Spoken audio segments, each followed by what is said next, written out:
Indigenous television टाखुमा सिमेको झारालाई होवा ओको खारु इमडुङ इमजिम डाका छेला ओको खारु इमडुङ इमजिम कोइ चामलिङ रोडुङमा खारु ओको खारु इंडिजिनियस टेलीविजन नाका शुक्रबार नामनुङमा 7:30 बजे नाका 8 बजेसम्म खोसा टाबानी आइसिके ओको खारु इमडुङ इमजिम डाका ओको कोइ चामलिङ रोडुङ कोयाको मिलेसे मिछैडेको तायामी टापोची बुइडु जन खुचिया डुस्को डुस्को खारु पामे आसे खुचिमा खारु जिम्जी खुनी टोडा बैडोङा सके चम्सा चामलिङ रोडुङमा खोडा खोडा डुस्को डुस्को खारु चिटुरेसे खुनी टोडा बैडोङा सके आले पनि का ओको खारुडा एकपट टापो बैडुङकै आलेको टापो अल नेपाल फुटबल एसोसिएसन एन्फामो प्रवक्ता किरण राई इंगे खु ओको एन्फामो प्रवक्ता डोसम चतुरा ओको प्रवक्ता द्रानाका डोस्को डोसो मुयासियो ओको नेपाल भरिडा चाहिँ डोसमचा खारु पामे एसे एन्फावा फुटबल में स्तर खोडा खोडा छुडा के डोसमचा छमसा कै चामलिङ रोडुङमा जिम्ची पनि खुइनी टोडाका बैडाङा सस्केकै आलेको खारुडाको टापो यही किरण राई। कार्यक्रम इमदङ इमजिममा हजुरलाई स्वागत छ। धन्यवाद। आरामै हुनुहुन्छ? ठीक छ। तपाईँ चाहिँ अहिले एन्फाको प्रवक्ता हुनुहुन्छ है। अहिले भर्खरै साग पनि सकिएको छ, केही महिना अगाडि मात्रै सकिएको छ। अहिले चाहिँ नेपालमा नेपाली फुटबलको स्तर चाहिँ कस्तो कुन ठाउँमा पुगेको छ? तपाईँले सागको कुरा भन्नुभयो। सागमा हामीले चाहिँ अब स्वर्ण पदक नै जित्यौँ। त्यस हिसाबले गर्दा अब साउथ एसियन कन्ट्रीहरूमा अब हामी अहिले चाहिँ विनर टिमको रूपमा नै बुझ्नुपर्छ। तथापि अब सिनियर टिमको हिसाबमा हेर्ने हो भनेदेखि अब गाह्रो छ।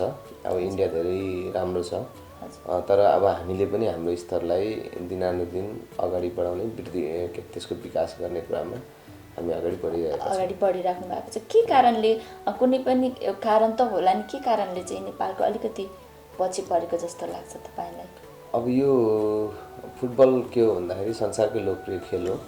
सबै देशले एकदमै धेरै लगानी र मेहनत चाहिँ गर्छ यो खेलमा।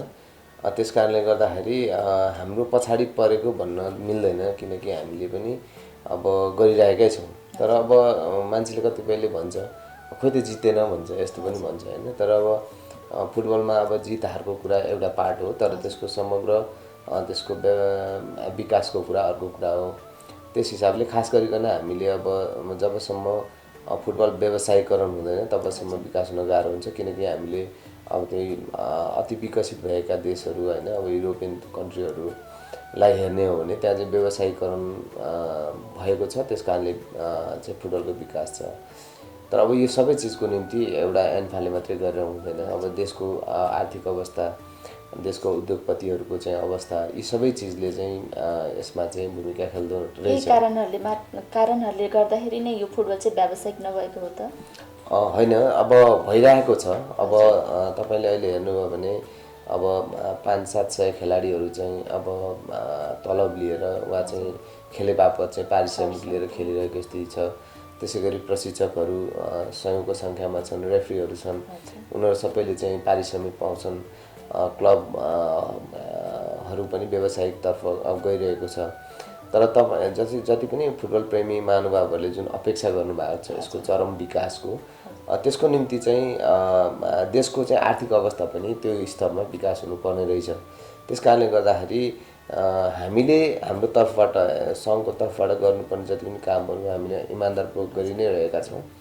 तर अब यसको चरम विकाससम्म पुग्नको निम्ति चाहिँ फुटबलको सन्दर्भमा चाहिँ निश्चय पनि अघि नै मैले भने देशको आर्थिक अवस्था र देशमा पनि त्यो खालको वातावरण जरुरी छ, जसले गर्दाखेरि चाहिँ व्यावसायिक हुन सकेको छैन र सोचेको जतिको उपलब्धि गर्न नसकेको। त्यही हो।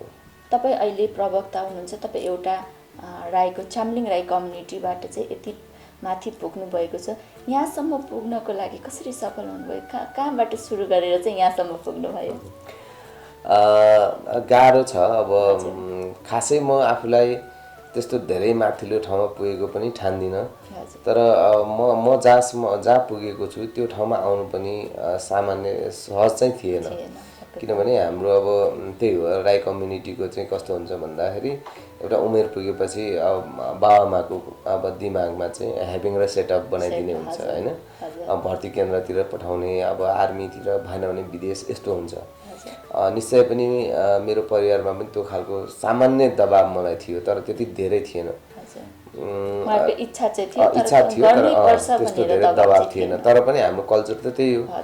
त्यस कारणले गर्दाखेरि अब साइडबाट पनि दबाब त पर्थ्यो नि होइन। अब फल्नाको छोरा यस्तो लाउरे लाग्यो रे होइन, इन्डियन लाग्यो रे, ब्रिटिसको लाग्यो रे होइन। अब यस्तो यस्तो कुराहरू चाहिँ अब नहुने होइन। तर अब मलाई सानैदेखि त्यस्तोतिर खासै रुचि भएन। म सानैदेखि फुटबल खेलेँ। फुटबल खेलिसके पछाडि खेल्दै आउँदाखेरि अब पछि चाहिँ अब उदयपुर जिल्लाको नेतृत्व सम्हाल्नु पर्यो। सानै उमेरमा खेलिरहेकै बेला त्यो चाहिँ सम्हाल्नु पर्यो। अब 20-21 वर्ष अगाडि। त्यसपछि भने जस्तो राम्रो खेल्न पनि पाइएन, किनभने अब उता अध्यक्ष हुनु पर्यो, जिल्ला अध्यक्ष। त्यस पछाडि मैले खेल्ने कुरालाई स्टप गरेर म व्यवस्थापनमै लागेँ र अहिले 20-21 वर्षको दौरानमा अब त्यसको निरन्तरतामा म यहाँ आइपुगेको छु। अब यो बिचमा जति पनि समस्याहरू थिए, धेरै समस्याहरू भयो। फुटबलको कारणले मैले धेरै चिजहरू गुमाएँ, तर पनि फुटबलको कारणले जे चिज पाएँ म चाहिँ त्यो उता गुमाएको भन्दा यता प्राप्त गरेकोमा म खुसी नै छु। भनेपछि तपाईँ एउटा खेलाडीदेखि सुरुवात गरेर यहाँसम्म पुग्नुभयो र यो ठाउँसम्म पुग्नको लागि कतिको चाहिँ कम्पिटिसन गर्नुपर्ने? त्यो त हुन्छ नि, त्यो हुन्छ नि। खेल्दाखेरि अब पनि पहिलो कुरा त कम्पिटिसन हो, किनभने खेल्ने कुरा चाहिँ, फुटबल खेल्ने कुरा चाहिँ त्यो चाहिँ कुद्नु सक्नु पर्यो, अर्थात् ग्राउन्डमा देखाउने कुरा। यो अरूमा जस्तो पार्सलिटी हुने, पक्षपात हुने कुरा चाहिँ एकदम रियर चान्स हुन्छ होइन। अब होला कतिपयले त गर्यो भन्छ, कतिपयले गर्लान् पनि, तर मलाई लाग्छ त्यो आँखाले देख्ने कुरा हो, सबैले देख्ने कुरा। त्यस कारणले गर्दाखेरि त्यति धेरै खेल्ने बेलामा त्यति धेरै अब त्यो चाहिँ त्यस्तोको सामना त गर्नु पर्यो। अहिले यहाँ प्रवक्ता हुनको लागि चाहिँ कतिको त्यो अब प्रवक्ता हुन त अब यो त एक खालको फुटबलको पोलिटिक्स मार्फत नै आउनुपर्ने हुन्छ होइन। त्यस कारणले गर्दाखेरि ठुलो अब स्ट्रगल त गरियो, स्ट्रगल गर्दै आएँ। मैले भने अघि नै 20 वर्ष जिल्ला अध्यक्ष नै अब 3 कार्यकाल भयो। त्यस पछाडि केन्द्रीय सदस्य अगाडि पनि भएको थिएँ। यो मेरो तेस्रो कार्यकाल हो केन्द्रमा र अब निर्वाचन मार्फत आइयो होइन। चुनाव मार्फत चाहिँ केन्द्रीय सदस्यको चुनाव जित्यो। त्यस पछाडि चाहिँ कार्य समितिको निर्णयले प्रवक्ताको जिम्मेवारीमा आएको छु। त्यस कारणले गर्दा यहाँसम्म आउँदाखेरि अब धेरै खालको चाहिँ सङ्घर्ष त निश्चय पनि गर्नु पर्यो। तपाईँ त्यो बेला जुन बेला तपाईँ फुटबल खेल्नुहुन्थ्यो तपाईँको सानो एजमा, त्यो बेलाको फुटबलको व्यवस्थापन र अहिलेको व्यवस्थापनमा कतिको अन्तर जस्तो लाग्छ तपाईँलाई? त्यति बेलाको राज्य व्यवस्था फरक थियो। त्यति बेला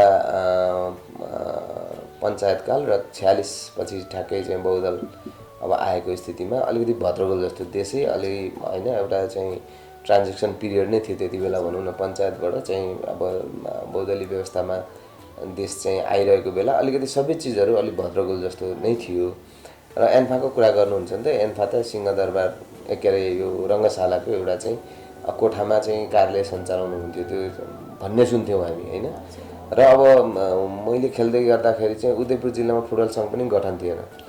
अनि हामीले चाहिँ क्षेत्रीय गेम, यो चाहिँ राष्ट्रिय स्तरको गेमहरू, प्रतियोगिताहरू भाग लिन एकदम धेरै हामीलाई चाहिँ इच्छा हुन्थ्यो, तर हामीले कोटा पाउँदैन थियौँ, जिल्लाले भाग लिन पाउँदैन थियो त्यो टाइममा।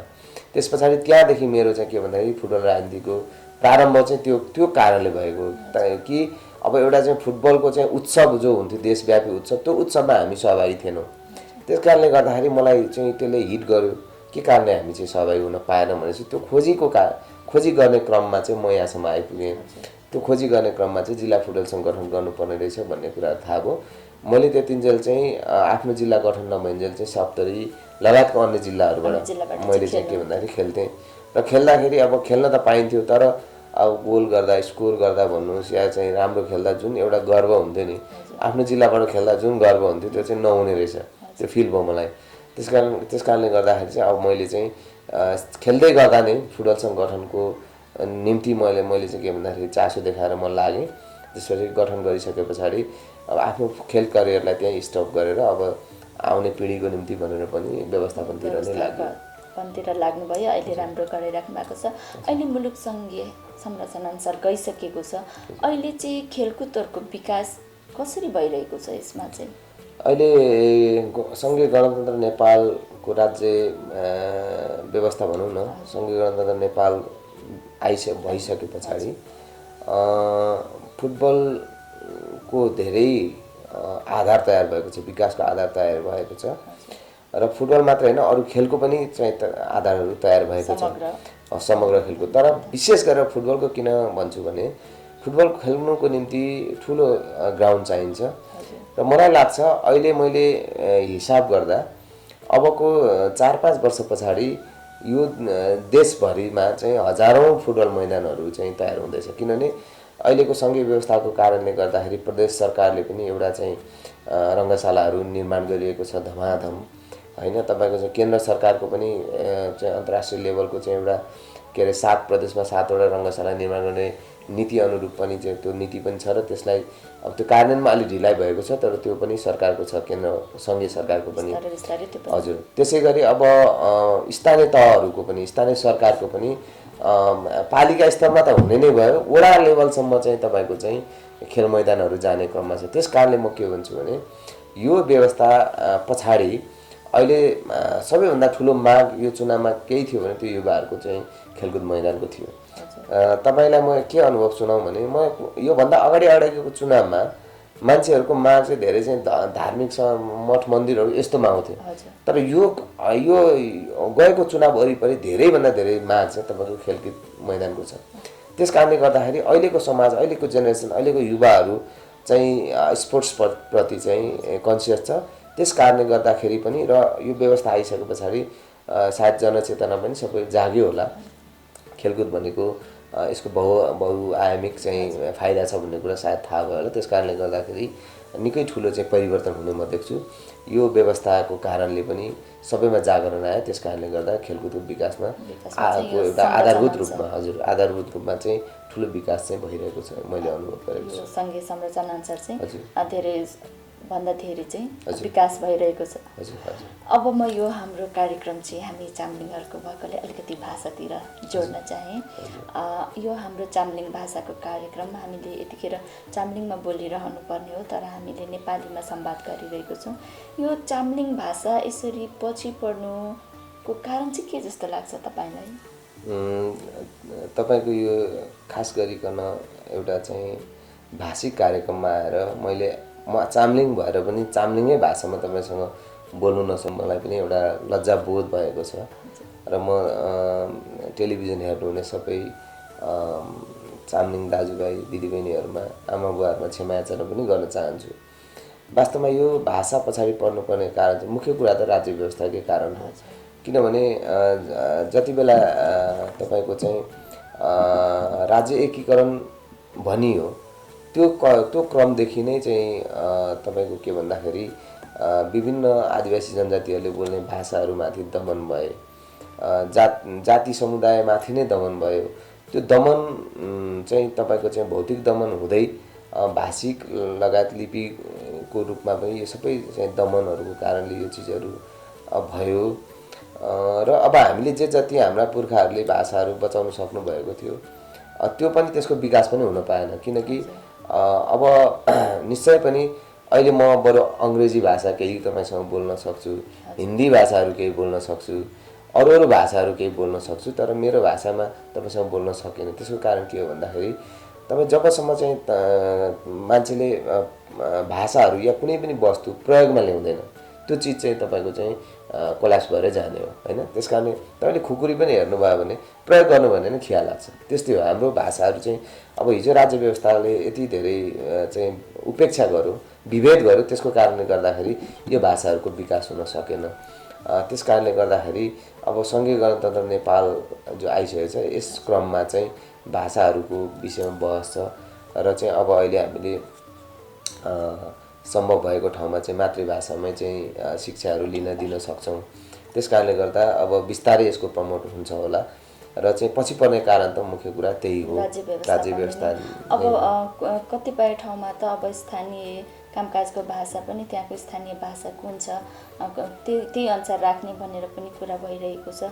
कतिपय ठाउँमा चाहिँ बहुभाषिक छ, सबैले विरोध आइरहेको छ होइन। अब यसो हुँदाखेरि अब यो भाषा त जसरी राज्यले व्यवस्थापनले गर्दाखेरि नै तल पछाडि पऱ्यो भने राज्यले नै अगाडि बढाउने यसको जिम्मेवारी हो। त तपाईँलाई के लाग्छ, यो राज्यले मात्र जिम्मेवारी लिनुपर्छ कि हामी व्यक्ति बोलेर हाम्रो भाषा बचाउनुपर्छ कि हाम्रो सङ्घ संस्था सबभन्दा बेसी चाहिँ भूमिका कसको रहन्छ? मुख्य त मैले अघि नै भने तपाईँलाई, मुख्य त सरकार भनेको सबै त्यो देशमा बस्ने सबै जात जातिको चाहिँ अभिभावक हो। त्यस कारणले गर्दा मुख्य जिम्मेवारी अभिभावकको हुन्छ। सरकारले त्यो वातावरण बनाउनुपर्छ। जस्तो तपाईँले अघि भन्नुभयो नि, काहीँ विरोध हुन्छ भन्नुभयो, काहीँ समर्थनको कुरा गर्नुभयो होइन। विरोध हुन्छ भने त्यसलाई राज्यले त्यो विरोधको चाहिँ के भन्दाखेरि प्रतिरोध गर्नु पर्यो वा चाहिँ त्यसलाई चाहिँ के भन्दाखेरि सजायको व्यवस्था गर्नु पर्यो नि त होइन। र म के भन्छु भन्दाखेरि समुदायगत रूपमा तपाईँ हामी अब जो सम्बन्धित भाषाका छौँ हामीले पनि गर्नु पर्यो होइन। त्यो हामीले नगर्दा अब कसले गर्छ होइन। त्यस कारणले गर्दा हामीले पनि बोल्न पर्यो, हामीले पनि त्यो विषयमा चासो राख्नु पर्यो होइन। राज्यलाई घर सुसाउनु पर्यो, हामीले हाम्रो सिलेबसहरू तयार गर्नु पर्यो। कतिपय ठाउँमा ल गर्छु भने हुन्छ, तर के भन्दाखेरि फोकल पर्सनहरू होइन, त्यस्तो भाषासँग सम्बन्धित विज्ञहरू नहुँदाखेरि पनि कतिपय पालिकाहरूले स्थानीय सरकारहरूले सकिरहेको स्थिति हुँदैन। त्यस कारणले हाम्रो पनि भूमिका त रहन्छ। तर म के भन्न चाहन्छु भने यो भाषाहरूको सवालमा र जातिहरूको सवालमा यसरी बोल्यो भने तपाईँ र म यसरी बोलिरहेको छौँ होइन। अब जातीय भयो भनेर चाहिँ बिल्ला लाउने चलन जुन छ यो चाहिँ सबैभन्दा ठुलो हो। सबैभन्दा ठुलो चाहिँ के भन्दाखेरि अन्याय भन्छु म होइन। किनभने अब मैले चाहिँ मेरो भाषा चाम्लिङ हो, म चाम्लिङ जान्दिनँ तर चाहिँ अहिले खस भाषा बोलिरहेको छु होइन, राम्रोसँगले बोल्छु भनेपछि यो सबै नेपालीको भाषा भयो भने एउटा चाहिँ खसले पनि चाम्लिङ भाषा बोल्न किन प्र्याक्टिस नगर्ने होइन। किन चाम्लिङको मात्रै भनेर चाहिँ तपाईँको चाहिँ त्यहाँ चाहिँ उपेक्षा गर्नुपर्ने होइन। हामीले जस्तो हिन्दू धर्मको कतिपय धर्महरूलाई हामीले चाहिँ सहर्दतापूर्वक स्वीकार्छौँ होइन। तपाईँको अहिले देख्नुभयो भने तिजमा होइन अरू धर्मको पनि महिलाहरू चाहिँ तिज मनाउनुहुन्छ नि त होइन। त्यो चाहिँ अब हिन्दूको मात्रै भन्यो भने चाहिँ हुन त हो, अब हिन्दू कल्चरभित्रको कुरा छ। तर के भने त्यहाँ सबै जाँदाखेरि के भयो भने त्यहाँ त एक खालको सहिष्णुता भयो नि त होइन। किनभने हामी के बुझ्नुपर्छ भने यहाँ यो देशबाट चाहिँ राईहरू समाप्त हुने स्थिति पनि छैन, चाम्लिङहरू समाप्त हुने स्थिति पनि छैन। त्यो परिकल्पना गर्न पनि भएन अर्को भाषाले। त्यसै गरी अरू जाति पनि यहाँबाट चाहिँ विस्थापित हुने स्थिति छैन। किन हामी यहीँ बस्नुपर्छ होइन, यहीँ मिल्नुपर्छ। हाम्रो जतिसुकै चाहिँ विवाद गरे पनि हाम्रो चाहिँ के भन्दाखेरि घर छिमेकी जसरी छिमेकी साट्न सकिँदैन भने जस्तो अनि यहाँ हामी जे उपलब्ध छौँ यो चाहिँ देशभरि बहुजातीय बहुसङ्ख्यक मान्छेहरू यो त कहीँ जान सकिँदैन होइन। हामी छोडेर पनि जान सक्दैन, कोही पनि कसैलाई छोडाउनु पनि सकिँदैन भनेपछि यहाँ त हामी त मिलेर बस्नुको विकल्पै छैन। त्यस कारणले गर्दा के हो भने सबै जाति समुदायको चाम्लिङको मात्रै कुरा आएन, थारू भन्नुहोस्, अरू जाति भन्नुहोस्, बान्तावा भन्नुहोस् या क्षेत्रीबाहुनको खस भाषा भन्नुहोस्, संस्कृत भाषा भन्नुहोस्, हाम्रो नेपालमा भएको भाषाहरू हामीले सबै जान्दाखेरि राम्रो हुन्छ नि त।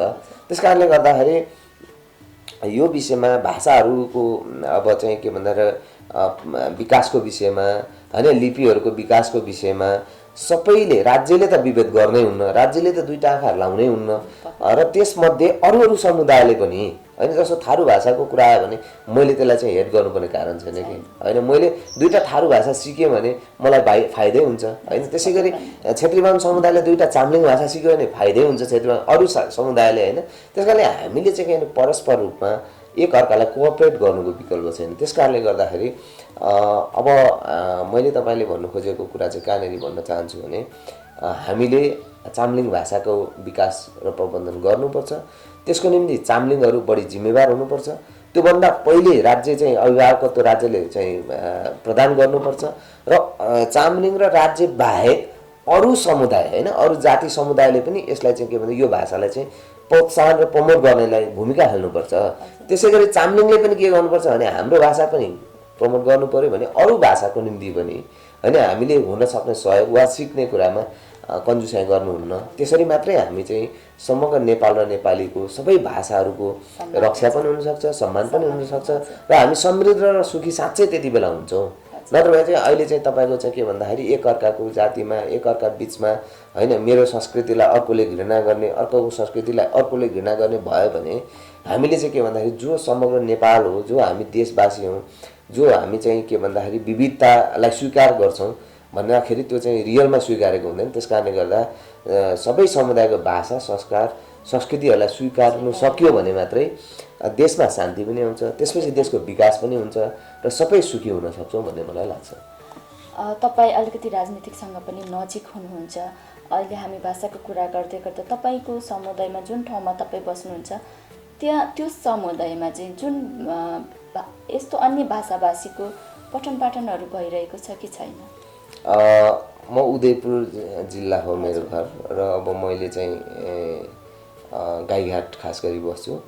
त्यहाँ चाहिँ अब त्रियुगा नगरपालिकैमा चाहिँ सुरु भएको छैन, तर उदयपुर जिल्लाको केही पालिकाहरूमा जस्तै लिम्चुङतिरको मैले चर्चा सुनेको छु, सायद त्यहाँ चाहिँ प्रारम्भ गर्न खोजिराखिएको छ। तर अब त्यो बाहेक अब अहिले धेरै चाहिँ त्यो सुनिएको छैन। तर अब म के भन्छु भने स्थानीय नेतृत्वहरूलाई, पालिका प्रमुखहरूलाई तपाईहरूले एक दुईवटा चाहिँ नयाँ कामहरू यस्तो गर्नुहोस्। किनभने डर के हुन्छ मान्छेलाई भने म पनि एउटा पोलिटिसियन, म चुनाव लडे मान्छे हो। मान्छेलाई कस्तो हुँदो रहेछ भने अब यस्तो काम गर्यो भने यो त जातिवादी भन्ने चार्ज लाउँछ भनेर तर्सिन्छन् मान्छे।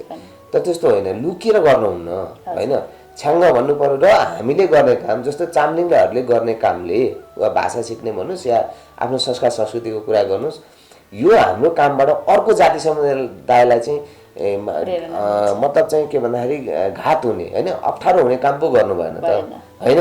हाम्रो भाषा सिक्दाखेरि, हाम्रो भाषा बोल्दाखेरि अर्को समुदायलाई के अप्ठ्यारो छ र? त्यस कारणले गर्दाखेरि हामीले गर्यो भने अर्को समुदायलाई पनि प्रेरणा मिलोस् कि उनीहरूले पनि आफ्नो भाषाको लागि गरोस्। निश्चय पनि जस्तो त्यस कारणले गर्दाखेरि हामीले त्यो कुरामा चाहिँ लजाउनु धकाउनु पर्दैन, तर समुदायलाई, अरू समुदायलाई प्रश्न भन्नुपर्छ। त्यस कारणले गर्दा यसरी चाहिँ यो भाषाको अलिकति बाहुल्यता छ र पढ्न चाहन्छन् भन्दाखेरि त्यो भाषाको क्लासहरू सञ्चालन गर्दाखेरि अन्य समुदायले पनि मलाई लाग्छ अब पहिले त अलि रिजिड थियो, अहिले पनि केही सङ्ख्या मान्छेहरू रिजिड छ होइन, यस्तो कुराहरूमा आदिवासी जनजातिको सवालमा रिजिड छ। तर अब धेरै मान्छे चाहिँ फ्लेक्जिबल भइसक्यो होइन, मान्छेले चाहिँ ठिकै त हो भन्ने जस्तो पहिले त अब छेत्री बाहुन समुदायले चाहिँ बढी गर्छ भन्ने थियो, तर अब अहिले आएर छेत्री बाहुन समुदायका मान्छेहरूले नै यो विषय त वकालत गरिरहेको छ नि त होइन। त्यस कारणले गर्दाखेरि अब अहिले धेरै नै हामी चाहिँ के भने खुल्ला र यस्तो विषयमा छलफल गर्न सक्ने भएका छौँ। त्यस कारणले गर्दा म पालिका प्रमुखजीहरूलाई चाहिँ यस्तो एक दुईवटा नमुना कार्यक्रमहरू सञ्चालन गर्यो भने त्यसले राम्रो गर्छ भन्ने मलाई लाग्छ।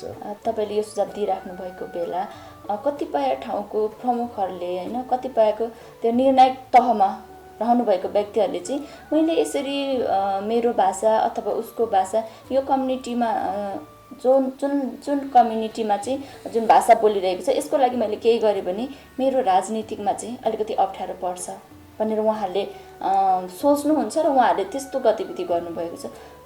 त्यसले गर्दा कसैको भाषाको सम्मान गर्दा उसको भाषाको संरक्षण गर्न खोज्दा राजनीतिकमा केही बाधा आउँछ र? निश्चय पनि तपाईँले जुन प्रश्न गर्नुभयो यो नेपाली राजनीतिको एउटा ट्रेन्ड भन्छ नि, प्रवृत्तिको प्रश्न गर्नुभएको छ कि जस्तो काठमाडौँ महानगरपालिकाले आफ्नो बोर्डमै लेखाएको छ कि उसको होइन नेपाल भाषा भनेर होइन, र कतिपय कामकाजको भाषा पनि बनाउने भन्ने निर्णय मैले सुनिरहेको थिएँ होइन। काठमाडौँमा किन सजिलो भयो उहाँले किन गर्नुभयो भने भोट चुनावमा जाँदाखेरि पनि नेवार समुदायको बाहुल्यता छ, फरक परेन र गर्नुभयो होइन। जस्तो हाम्रो जस्तो जिल्लामा के हो भन्दाखेरि जस्तो किराँतीहरू थोरै, छेत्री बाहुन अलि धेरै, थारूहरू अलि त्यसपछि यस्तो होइन। अब भइसकेपछि चाहिँ मान्छे डराउने हुँदो रहेछ कि। तर म के भन्छु भन्दाखेरि पालिका प्रमुखहरू भनेको अहिलेको चाहिँ संविधान अनुसार पनि अहिले चाहिँ सरकार प्रमुखहरू हुन्। हाम्रो 3 तहको सरकारको संविधानले परिकल्पना गरेको छ होइन। त्यस हिसाबले मैले अघि नै के भने सरकार अभिभावक बन्नुपर्छ भने कि त्यसकारण सरकारले के गर्नुपर्छ अझ बढी भने जस्तो यहाँ नेवार समुदायले गर्यो मैले भने नि भनेपछि नेवार समुदायले आफ्नो भाषा गर्यो ठिक छ होइन, नेवारी भाषामा त्योभन्दा बाहेक भाषा बोल्ने अल्पसङ्ख्यक हेर्नुपर्छ कि अब होइन। यहाँको मेयरले नेवार भन्दा बाहेक अल्पसङ्ख्यकहरूको स्थिति के हो त, बाहुल्यता र बहुमत भएको त भाषा भयो सबै भयो ठिक छ, त्यो समर्थन छ। त्योभन्दा नेवारी भाषा बोल्ने बाहेकको काठमाडौँमा बस्ने अल्पसङ्ख्यक जातिहरूको स्थिति के हो, त्यहाँनिर सरकारको ध्यान हुनुपर्छ। त्यसै गरी मैले चाहिँ तल भन्छु उदयपुरको सवालमा या अरू जिल्लाको सवालमा त्यहाँ बहुसङ्ख्यक भाषी बोल्नेहरूको त एउटा बाहुल्यता हुन्छ नै, रहने नै भयो, तर अल्पसङ्ख्यकहरूको हालत के हुन्छ। त्यसकारण अघि नै मैले भने समग्र देशको सन्दर्भमा चाम्लिङ भाषा अल्पसङ्ख्य हो हामी होइन। त्यसकारण समग्र देशले हामीलाई चाहिँ सोच्नुपर्छ। तर लिम्चुङमा गयो भने फेरि के हो भने चाम्लिङहरू के हो भने बहुसङ्ख्यक हुन्छ होइन। त्यसपछि चाम्लिङहरूले के गर्नुपर्छ अब भन्दा आफ्नो भाषामा कामकाज गर्ने पढाउने त्यो ठिक छ, त्यो गर्छ नि, त्यहाँ गर्नु पनि पर्यो। तर त्योभन्दा फाल्टो अब अल्पसङ्ख्यकहरूको विषयमा पनि त्यहाँको पालिका प्रमुखले सोच्नु पर्यो। त्यसै गरी मैले के भन्नु खोजेँ भने जस्तो समग्र उदयपुरको त्रियुगा नगरपालिकाको कुरा गर्ने हो भने पहिलो जनसङ्ख्या चाहिँ तपाईँको छेत्रीको छ, त्यस पछाडि थारू समुदायको छ, त्यसपछि राईहरूको छ होइन। त्यस पछाडि अझै सानो समुदाय भोटे लगायतको समुदायहरू होइन छन् त भनेपछि अल्पसङ्ख्यकहरूको रक्षा गर्ने दायित्व र जिम्मा कसको भन्दाखेरि त्यहाँको स्थानीय सरकारको हो। त्यस कारणले गर्दाखेरि तपाईँले अघि भन्नु डराउँछ भन्नु पनि यो चिज चाहिँ त्याग्न पर्यो। किनभने यो कुरा चाहिँ डराउँछ भन्दा पनि जनतालाई होइन त्यो समुदायलाई बुझाउन सक्नुपर्छ कि प्रश्नाउन सक्नु पर्यो। मैले अघि नै भने नि कति बेला डराउने हो भने तपाईँ चाहिँ कुनै समुदायलाई घात हुने होइन ठुलो चाहिँ के भन्दाखेरि हार्म हुने भन्छ नि, अप्ठ्यारो पर्ने निर्णय गर्नुभयो भने तपाईँ डराउनै पर्छ। तर त्यो बाहेक कुनै अल्पसङ्ख्यक समुदायको भाषा संरक्षण गर्नुपर्ने स्थिति आयो भने तपाईँले गर्नुपर्छ होइन। त्यसमा चाहिँ बहुसङ्ख्यकले तपाईँलाई चाहिँ भोट नदेला वा गाली गर्ला भन्यो भने तपाईँले त्यसमा चाहिँ प्रस्ताउन सक्नु पर्यो। त्यस कारण त तपाईँ नेता हो, त्यस कारण त तपाईँ सरकार प्रमुख हो होइन। त्यस कारणले गर्दा मेरो सन्देश तपाईँको मार्फतबाट यही छ कि राज्यले त्यो वातावरण बनाउनुपर्छ। हामी कार्यक्रमको अन्त्यतिर आइसकेका छौँ। तपाईँले अहिले जुन युवाहरू छ उहाँहरूले चाहिँ आफ्नो भाषा गरेर केही पनि गर्न सकिँदैन, तर अन्य विदेशी भाषा सिक्यो भने हामी रोजगार प्राप्त गर्न सक्छौँ, हामीले केही आय आर्जन गर्न सक्छौँ भन्ने युवाहरूलाई तपाईँको थोरै सन्देश। हाम्रो भाषा लोप हुनुमा राज्य संयन्त्रको नै कारण हो। मैले भन्नुपर्ने कारण के हो भने हो त तपाईँले भन्नुभयो नि अहिले चाम्लिङ भाषा फर्र बोलेर खोइ तपाईँले जागिर कहाँ पाउनुभयो त? तपाईँ चाम्लिङ भाषा लेखेर चाहिँ तपाईँले जागिर कहाँ पाउनुभयो त? मैले त्यही कारण भनेको कि अब चाम्लिङ भाषा बोल्नेलाई पनि यो राज्यले भ्याकेन्सी खोल्छ खोल्दैन त? खोल्नु पऱ्यो नि त। मास्टर खोल्नु पऱ्यो होइन, टिचर खोल्नु पऱ्यो, चाहिँ तपाईँको एउटा चिठी लेख्ने चाहिँ मान्छे खोल्नु पऱ्यो होला, हुन्छ नि खरदार सुब्बा के हो होइन। भने पछाडि मैले अघि नै के भने किन मान्छेहरू चाहिँ चाम्लिङ भाषा सिक्दैन त? अङ्ग्रेजी सिक्दा संसारभरि चाहिँ जब पाउँछ, त्यो कारणले अङ्ग्रेजी मान्छेले सिक्ने हो। नेपाली सिक्दा नेपालभरि जागिर पाइन्छ। चाम्लिङ भाषा सिक्दा त जागिरै छैन।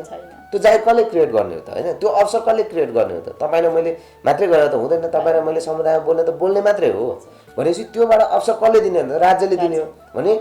अनि मान्छे किन भाषा लोप हुन्छ त भन्दा राज्यले हिजैको राज्य व्यवस्थाले त्यो चाहिँ के भन्दा वातावरण बनाएन होइन। त्यस पछाडि के भयो भन्दाखेरि बिस्तारै मान्छेले त काम नलाग्ने चिज त फाल्छ नि त मान्छेले होइन। हिजो राज्यले यो भाषाहरू काम लाग्दैन भनिदिएको कारणले के भयो भन्दाखेरि साँच्चै काम नलागेपछि त फाले, तपाईँ हामीले फाल्यो। यो मैले सकिनँ यी बोल्नु, किनभने त्यो फुटबलको सङ्घको महासचिव के अरे प्रवक्ता हुनुलाई त्यो चाम्लिङ भाषा चाहिँदैन थियो होइन। म चाहिँ जे पढेँ त्यो एक दिन मैले चाम्लिङ भाषा पढ्नु परेन, अनि मान्छेले किन पढ्छ? त्यस कारण अघि नै मैले के भनेको भने राज्य पूर्वाग्रही हुनु हुँदैन। राज्यले के गर्नुपर्छ भन्दाखेरि चाम्लिङ भाषा बोल्यो भने पनि चाम्लिङ भाषा बोल्ने पढ्ने लेख्ने जान्ने मान्छेलाई अवसरको वातावरण सिर्जना गर्नु पर्यो होइन। अनि मान्छेले पढ्छ नि त। तपाईँले अघि हामीले पठन पाठनको कुरा ल पढ्यो चाम्लिङ भाषामा चाहिँ तपाईँको चाहिँ पिएचडी गर्यो मान्छेले होइन, या चाहिँ 10 क्लाससम्म पढ्यो त के हुन्छ त? उसले त बुझ्ने मात्रै भयो त, त्यहाँबाट रोजगारीको अवसर खोइ त भन्दाखेरि त्यो अवसर सिर्जना गर्नुपर्छ। तर त्यसो भन्दैमा राज्यले गरेन भन्दैमा आत्तिनुपर्ने अवस्था छैन। अब यो के अरे नयाँ नेपाल भन्छ नि, सङ्घीय गणतन्त्र नेपालले चाहिँ त्यो अवसरहरू सहितको चाहिँ यो संविधानमा परिकल्पना गरेको छ होइन। त्यस कारणले गर्दाखेरि अघि नै हामीले भने पठन पाठन सुरु गर्नु पर्यो।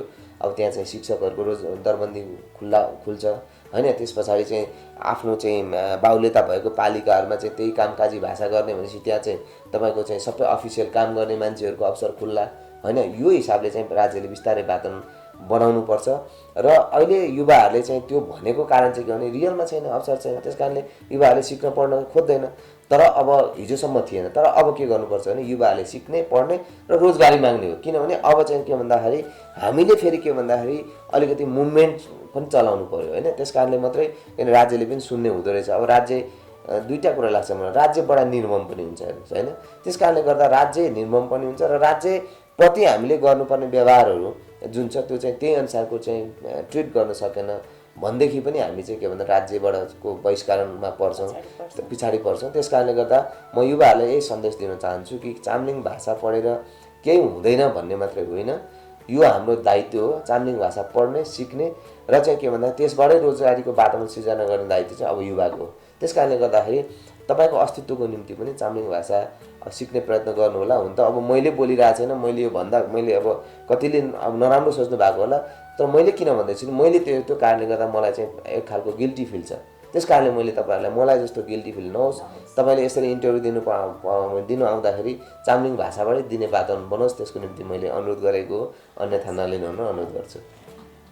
धन्यवाद। तपाईँको यो व्यस्त समयको बावजुद पनि हाम्रो कार्यक्रम इमोदिमलाई माया गरेर यहाँसम्म आइदिनु भयो, यहाँलाई धेरै धेरै धन्यवाद। तपाईँको यो चाहिँ एकदमै चाहिँ भनौँ न अभियानमुखी एउटा चाहिँ रूपान्तरण समाजलाई खास गरी चाम्लिङ भाषाको चाहिँ प्रगतिको निम्ति यो जुन कार्यक्रम चलाइरहनु भएको छ, यो कार्यक्रम मार्फत तपाईँको अभियानले सफलता पाओस् र तपाईँले मलाई जो अवसर दिनुभयो यहाँ आएर र भाषा नेपाली नै प्रयोग गरे पनि तपाईँले छुट दिनुभएको छ, तपाईँ लगायत तपाईँको लोकप्रिय टेलिभिजनलाई हार्दिक धन्यवाद दिन चाहन्छु।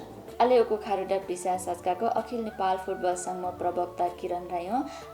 खुवाची डुस्को खारु मुयास्यो अनि ओको चाम्लिङ रोडुङ लालाई पोरमैमाले डोसो मु मात्रै चिको जिम चिखनी टोटा बैडुङा सुनको ओको खारु मडुङ रुमा डोराकै रामन्ची बेला पनि डोराकै ओको खारु डोस्को डोरा खुन्यलो अझै अर्को खारुले खुन्यलो मुसा खैमाले डोसो मु मात्रै काले डुम्मै डुचुङ रुङसा ओको खारु खुनी टोरासम्म बैमा पाफ्लो डुचुङको झारा वेन्चेला केभा आप्छा रुङसा कार्यक्रम इमडुङ इमजिमनाका काछेला पनि रासुची हौवा इन्डिजिनियस टेलिभिजन खाङाङा सनी।